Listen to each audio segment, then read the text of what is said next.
கர்த்தருடைய பரிசுத்த நாமத்திற்கு மகிமை உண்டாவதாக. இன்றைய இறைவார்த்தை ஏசாயா 57வது அதிகாரம் 15வது வசனத்தினுடைய பின்பகுதி.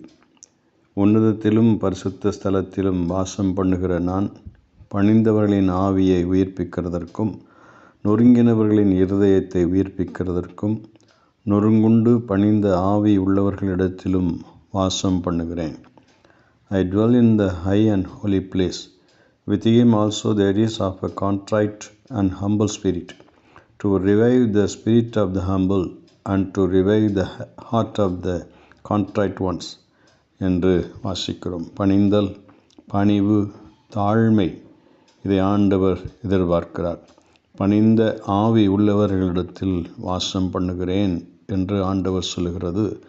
மற்றவர்களுக்கு முன்பாக வளைந்து போவதல்ல, குனிந்து நிற்பதல்ல, பயந்து நடுங்குவதல்ல, மனத்தாழ்மையோடு கிருபையாய் நமக்கு பதில் கொடுக்கிற தேவனுக்கு முன்பாக, நம்மில் தங்கி தாபரிக்கிற ஆண்டவருக்கு முன்பாக, மனிதர்களுக்கு முன்பாக நாம் பணிவோடு மனத்தாழ்மையோடு நடந்து கொள்ள வேண்டும் என்பதை இந்த வசனம் நமக்கு சுட்டி காட்டுகிறது. லூக்கா சுவிசேஷம் 18வது அதிகாரத்திலே ஒரு சம்பவத்தை வாசிக்கிறோம். 2 பேருடைய ஜெபம். பரிசேயன் நீண்ட ஜெபம் செய்தான். எல்லாம் அறிந்தவன், அனைத்தையும் கற்றுக்கொண்டவன், வேதத்தை கரைத்து குடித்தவன். ஆனால் அவனுடைய ஜெபம் கேட்கப்படவில்லை.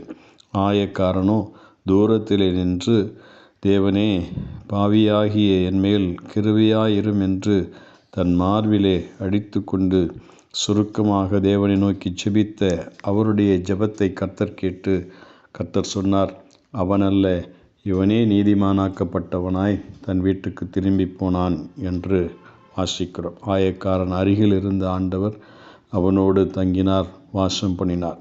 ஆகவே நம் ஒவ்வொருவருடைய பணிந்த ஆவியை ஆண்டவர் அறிந்து நம்மில் வாசம் பண்ண வேண்டும் என்று விரும்புகிறார். அப்படிப்பட்ட வாழ்க்கை நம்முடைய வாழ்க்கையாக அமையட்டும். கர்த்தர் நம்மோடு தங்கி தாபரிக்கட்டும், வாசம் பண்ணட்டும். ஆண்டவர் நம்மை ஆசீர்வதிப்பாராக. ஆமென்.